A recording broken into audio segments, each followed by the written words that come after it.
తండ్రి లేని కుటుంబం ఎలా ఉంటుంది?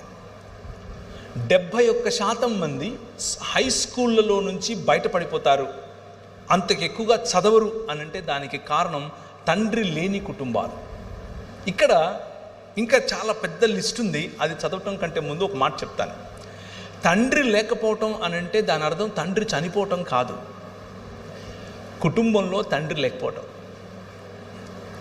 కుటుంబంలో తండ్రి కనబడకపోవటం, తన పని మీద, తన పరిచర్య మీద, తను ఏర్పరచుకున్నటువంటి వ్యాసంగాలలో పిల్లలు లేవకముందే వెళ్ళిపోతాడు, పిల్లలు పడుకున్న తరువాత ఇంటికి వస్తాడు. భార్యకు తెలుసు తండ్రి ఆ భర్త ఏమిటో, పిల్లలకు తెలియదు తండ్రి ఏమిటో. అటువంటి ఇళ్ళు భారతదేశంలో కొల్లలు. అటువంటి ఇళ్ల కారణం చేత బాల